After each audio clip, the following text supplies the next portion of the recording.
Hello, my dear students of Athena Academy. Today I am going to teach you a new chapter from your Hindi grammar book. The chapter name is Vaikya. So, open your Hindi grammar book and see the lesson Vaikya. Chapter name is Vaikya. जुड़िए और समझिए। है गोल का पृथ्वी आकार, है का आग गोला सूरज। पृथ्वी का आकार गोल है और सूरज आग का गोला है। बच्चों, आप इस बातचीत से क्या समझे? कौन सी बातचीत समझ आ रही है? तो बच्चों, तुम लोग इस बातचीत पर क्या समझे हो? कौन सी बातचीत तुम लोगों को समझ आ रही है? कौन सी? स्पष्ट है, दूसरी बातचीत समझ आ रही है क्योंकि शब्द सही क्रम में लगे हैं। तो बच्चों, स्पष्ट है कि दूसरी बातचीत हमें समझ में आ रही है क्योंकि शब्द जो है ना सही क्रम में लगे हैं। ध्वनि से वर्ण बनते हैं। वर्ण के मेल से शब्द और वाक्य, शब्द और शब्दों के मेल से वाक्य बन जाते हैं। तो बच्चों, क्या होता है? ध्वनि से एक एक ध्वनि से क्या होता है? वर्ण बनते हैं। वर्णों के मेल से क्या बनते हैं? शब्द बनते हैं और शब्दों के मेल से क्या बनते हैं? वाक्य बनते हैं। हम आपस में जो बातचीत करते हैं वह वाक्यों में ही करते हैं। वाक्य सार्थक शब्दों के व्यवस्थित और क्रमबद्ध समूह से बनते हैं जो किसी विचार को पूर्ण रूप से प्रकट करते हैं। तो बच्चों, जब हम लोग बातचीत करते हैं आपस में तो हम लोग वाक्यों में ही बातचीत करते हैं। वाक्य सार्थक शब्दों के व्यवस्थित और क्रमबद्ध समूह से बनते हैं। और वाक्य कैसे बनते हैं? सार्थक शब्दों के व्यवस्थित और क्रमबद्ध, मतलब एक एक शब्दों को जब हम लोग सही क्रम में रखते हैं ना, क्रम में रखते हैं तो क्या होता है? वाक्य गठन होता है। इस प्रकार अर्थ प्रकट करने वाले सार्थक शब्दों के व्यवस्थित समूह को वाक्य कहते हैं। तो बच्चों, शब्दों मतलब सार्थक जो शब्द अर्थ प्रकट करते हैं ना, उन सारे शब्दों को जब हम व्यवस्थित समूह में रखते हैं, एक एक क्रम में रखते हैं ना, तो क्या होता है? वाक्य, उसे वाक्य कहते हैं।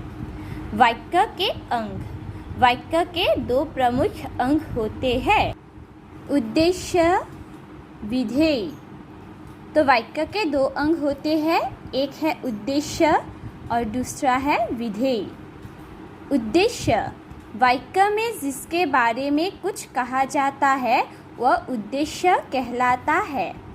इसके अंतर्गत मुख्यतः कर्ता आता है, जैसे पिताजी बैंक जा रहे हैं। तो बच्चों, वाक्य में जिसके बारे में कुछ कहा जाता है उद्देश्य करके, तो एक वाक्य में जिसको हम उद्देश्य करके कहते हैं ना, उसे उद्देश्य कहते हैं। जानवर भी हो सकता है, इंसान भी हो सकता है। तो वाक्यों में हम जिसको उद्देश्य करके कहते हैं। यहाँ पर देखो, पिताजी बैंक जा रहे हैं। यहाँ पिताजी शब्द उद्देश्य है क्योंकि यहाँ वे कर्ता है और उनके संबंध में ही बात की जा रही है। तो इस वाक्य में पिताजी जो है ना, ये शब्द क्या है? उद्देश्य है क्योंकि पिताजी कर्ता है, वे कर्ता है, इसलिए क्या है? पिताजी को उद्देश्य करके बता रहा है। मैंने अभी कहा ना, जानवर भी हो सकता है और इंसान भी हो सकता है। अब देखो यहाँ पर विधेय। उद्देश्य के विषय में जो कुछ कहा जाता है वह विधेय कहलाता है। इसके अंतर्गत मुख्यतः क्रिया, कर्म आदि का विस्तार आता है। जैसे पिताजी बैंक जा रहे हैं। तो बच्चों, विधेय किसे कहते हैं? उद्देश्य के विषय में जो कुछ कहा जाता है वह विधेय कहलाता है। तो इसके अंतर्गत क्या आते हैं? क्रिया, कर्म आदि का विस्तार आता है। जैसे यहाँ पर देखो बच्चों, पिताजी बैंक जा रहे हैं, तो पिताजी शब्द क्या हुआ? उद्देश्य हुआ, है ना। और पिताजी क्या कहा जा रहे हैं? क्या कर्म कर रहा है? बैंक जा रहे हैं। यहाँ बैंक जा रहे हैं, उद्देश्य पिताजी का कर्म, क्रिया और उसका विस्तार है। तो बच्चों, यहाँ पर देखो, बैंक जा रहे हैं क्या है? विधेय है। हाँ, विधेय है। और पिताजी जो शब्द है ना, क्या है? उद्देश्य है। पिताजी क्या कर्म कर रहे हैं? बैंक जा रहे हैं। पिताजी क्या काम कर रहे हैं? बैंक जा रहे हैं। तो क्या हुआ? क्रिया का भी विस्तार हुआ, है ना। यह वाक्यांश पिताजी के संबंध में बता रहा है। तो ये जो वाक्य है ना, पिताजी के संबंध में बता रहे हैं। अतः यह विधेय वाक्यों को दो आधारों पर बांट सकते हैं। बच्चों, विधेय वाक्यों को दो आधारों में बांट सकते हैं। जैसे रचना की दृष्टि से, अर्थ की दृष्टि से। रचना की दृष्टि से, रचना की दृष्टि से वाक्य तीन प्रकार के होते हैं: सरल वाक्य, संयुक्त वाक्य, मिश्र वाक्य। तो बच्चों, रचना की दृष्टि से वाक्य तीन प्रकार के होते हैं। क्या क्या होते हैं? सरल वाक्य, संयुक्त वाक्य, मिश्र वाक्य। अब यहाँ पर देखो बच्चों, सरल वाक्य। सरल वाक्य साधारण वाक्य होते हैं। इनमें किसी भी प्रकार के योजक शब्द का प्रयोग नहीं किया जाता है। इन वाक्यों में एक उद्देश्य और एक विधेय होता है। जैसे मयंक नदी में तैर रहा है। तो बच्चों, सरल वाक्य में क्या होता है? सरल वाक्य साधारण वाक्य होते हैं। सरल का मतलब है साधारण। इनमें कोई भी प्रकार के योजक शब्द प्रयोग नहीं करते हैं। योजक का मतलब है मिलाने वाला शब्द। हाँ, जो दोनों वाक्यों को, शब्दों को मिलाते हैं। हाँ, योजक शब्दों का प्रयोग यहाँ पर नहीं होता है। इन वाक्यों में क्या होता है? एक उद्देश्य और एक विधेय होता है। तो यहाँ पर मयंक क्या है? उद्देश्य है। नदी में तैर रहा है। मयंक क्या कर रहा है? नदी में तैर रहा है। तो नदी में तैर रहा है क्या है? विधेय है। अब देखो यहाँ पर संयुक्त वाक्य। संयुक्त अर्थात जुड़ा हुआ। ऐसा वाक्य जो दो वाक्यों को योजक शब्दों की सहायता से जुड़कर बनता है, उसे संयुक्त वाक्य कहते हैं। इसमें दोनों ही वाक्य अपना स्वतंत्र महत्व रखते हैं। जैसे भैया कमरे में गए और पुस्तक ढूंढने लगे। तो बच्चों, संयुक्त अर्थात जुड़ा हुआ। संयुक्त का मतलब क्या है? जुड़ा हुआ। एक वाक्य में ऐसा वाक्य जो दो वाक्यों को योजक शब्दों की सहायता से जुड़कर बनता है। तो मैंने अभी कहा, योजक मतलब जो मिलाने वाला शब्द होता है, दोनों वाक्यों को जो मिलाते हैं। यहाँ पर देखो, भैया कमरे में गए पुस्तक ढूंढने लगे। ये दोनों वाक्य है, पहला वाक्य, दूसरा वाक्य। यहाँ पर योजक शब्द मतलब जो मिलाते हैं इन दोनों वाक्यों को, और, है ना। तो और शब्द क्या है? योजक शब्द है। इसलिए दो योजक शब्दों की सहायता से जुड़कर बन गए हैं ये दोनों वाक्य। इसलिए इस वाक्य को क्या कहते हैं? संयुक्त वाक्य कहते हैं। मतलब योजक शब्दों की सहायता से बने हुए वाक्य को क्या कहते हैं? संयुक्त वाक्य कहते हैं। इनमें दोनों ही वाक्य अपना स्वतंत्र महत्व रखते हैं, स्वतंत्र रूप दिखाते हैं। अब देखो यहाँ पर मिश्र वाक्य। मिश्र अर्थात मिला जुला। ऐसा प्रधान वाक्य जिसमें एक या एक से अधिक आश्रित उपवाक्य जोड़ दिए गए हो उसे मिश्र वाक्य कहते हैं। जैसे माँ ने तस्वीर खरीदी जो बहुत सुंदर थी, तो मिश्र अर्थात मिला जुला। ऐसा प्रधान वाक्य जिसमें एक या एक से अधिक आश्रित उपवाक्य जोड़ दिए गए हो उसे मिश्र वाक्य कहते हैं। तो यहाँ पर देखो, माँ ने तस्वीर खरीदी जो बहुत सुंदर थी। माँ ने तस्वीर खरीदी प्रधान वाक्य है और आश्रित उपवाक्य क्या है? जो बहुत सुंदर थी। मिला जुला है ना ये दोनों वाक्य। अब देखो यहाँ पर विशेष में योजक और, या, किंतु, परंतु, तथा, एवं आदि, ये क्या है? योजक शब्द है। प्रधान वाक्य जो अपने आप में स्वतंत्र होते हैं, जिन्हें अलग से बोला जा सकता है। प्रधान वाक्य क्या है? जो अपने आप में स्वतंत्र होते हैं, जिन्हें अलग से बोला जा सकता है। आश्रित उपवाक्य, इन्हें अलग से नहीं बोल सकते। ये पूरी तरह से प्रधान वाक्य पर निर्भर करते हैं। आश्रित उपवाक्य हम लोग अलग से नहीं बोल सकते हैं। ये पूरी तरह से प्रधान वाक्य पर निर्भर करता है। क्योंकि, कि, जब तब, जैसा वैसा, जो वह, यदि तो आदि योजकों का प्रयोग मिश्र वाक्यों में किया जाता है। तो इन सारे शब्दों, योजक शब्दों का प्रयोग मिश्र वाक्य में किया जाता है। तो बच्चों, विधेय वाक्यों को दो आधारों पर बांटा जा सकता है, रचना की दृष्टि से, अर्थ के दृष्टि से, है ना। तो हमने अभी रचना की दृष्टि से पढ़ा। अब हम लोग पढ़ेंगे अर्थ की दृष्टि से। अर्थ की दृष्टि से वाक्य 8 प्रकार के होते हैं। तो अर्थ की दृष्टि से वाक्य कितने प्रकार के होते हैं? 8 प्रकार के। और क्या क्या होते हैं? विधानवाचक वाक्य, प्रश्नवाचक वाक्य, आज्ञावाचक वाक्य, निषेधवाचक वाक्य, इच्छावाचक वाक्य, संदेहवाचक वाक्य, संकेतवाचक वाक्य, विस्मयादिवाचक वाक्य। विधानवाचक वाक्य, इन वाक्यों में किसी व्यक्ति, वस्तु अथवा स्थिति के बारे में सामान्य जानकारी मिलती है।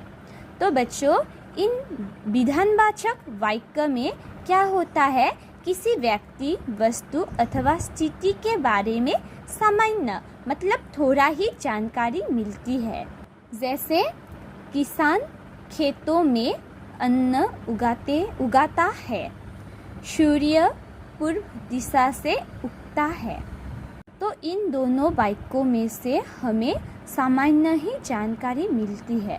मतलब जिन वाक्यों में से हमें पढ़ने के बाद हमें किसी व्यक्ति, वस्तु अथवा स्थिति के बारे में सामान्य मतलब थोड़ा ही जानकारी मिलती है ना, उसे विधानवाचक वाक्य कहते हैं। अब देखो प्रश्नवाचक वाक्य, इन वाक्यों में प्रश्न संबंधी जानकारी मिलती है। जैसे हिंदी की पुस्तक क्यों नहीं लाए, भारत का राष्ट्रीय फूल कौन सा है। तो बच्चों, प्रश्नवाचक वाक्य में क्या होता है? प्रश्न संबंधी जानकारी मिलती है। प्रश्न संबंधी जानकारी मिलती है। जैसे हिंदी की पुस्तक क्यों नहीं लाए, यह एक क्या है? प्रश्न पूछा है ना, प्रश्न है। भारत का राष्ट्रीय फूल कौन सा है ना, ये क्या है? ये दोनों यहाँ पर प्रश्नवाचक वाक्य है क्योंकि प्रश्न पूछा है। अब देखो आज्ञावाचक वाक्य, इन वाक्यों में किसी को कोई काम करने का आदेश या निर्देश दिया जाता है। जैसे रोहित बाहर जाकर खेलो, टीवी बंद करो और खाना खाओ। तो बच्चों, आज्ञावाचक वाक्य में क्या होता है? कोई काम करने या आदेश या निर्देश दिया जाता है। कोई काम करने को आदेश या निर्देश दिया जाता है। उन सारे वाक्यों को क्या कहते हैं? आज्ञावाचक वाक्य कहते हैं। जैसे यहाँ पर देखो, रोहित बाहर जाकर खेलो। रोहित को क्या कहा? बाहर जाकर खेलने को कहा। फिर टीवी बंद करो और खाना खाओ। ये क्या हुआ? टीवी बंद करने को कहा और खाना खाने को कहा, है ना। तो जो वाक्य में कोई काम को करने के लिए आदेश या निर्देश देते हैं ना, उसे आज्ञावाचक वाक्य कहते हैं। निषेधवाचक वाक्य, इन वाक्यों में किसी काम के न होने या न कर पाने का पता चलता है। जैसे कुएं में पानी नहीं है, यहाँ गाड़ी खड़ी करना मना है। तो बच्चों, निषेधवाचक वाक्य क्या है? जो वाक्य में किसी काम के न होने या न कर पाने का पता चलता है। जिस वाक्य को पढ़कर हमें पता चलता है कि ये काम यहाँ पर नहीं कर सकते या फिर यह काम हमसे नहीं होने वाला, तो उस वाक्य से ही हम लोगों को पता चलता है ये वाक्य क्या है? निषेधवाचक वाक्य है। जैसे यहाँ पर देखो, कुएं में पानी नहीं है, यहाँ गाड़ी खड़ी करना मना है। तो ये दोनों वाक्य क्या है? निषेधवाचक वाक्य है। इच्छावाचक वाक्य, इस प्रकार के वाक्यों में वक्ता की इच्छा, आशीर्वाद, शुभकामना आदि का पता चलता है। जैसे आपकी यात्रा मंगलमय हो, ईश्वर तुम्हें हर कदम पर सफलता दे। तो बच्चों, इच्छावाचक वाक्य में क्या होता है? वक्ता की इच्छा, आशीर्वाद, शुभकामना आदि का पता चलता है। जिस वाक्य में हम लोगों को पता चलता है कि यह वाक्य इच्छा, आशीर्वाद, शुभकामना देने वाली है, उसे क्या है? वे सारे वाक्य क्या है? इच्छावाचक वाक्य है। संदेहवाचक वाक्य, इस प्रकार के वाक्यों में किसी कार्य के होने के बारे में संदेह प्रकट किया जाता है।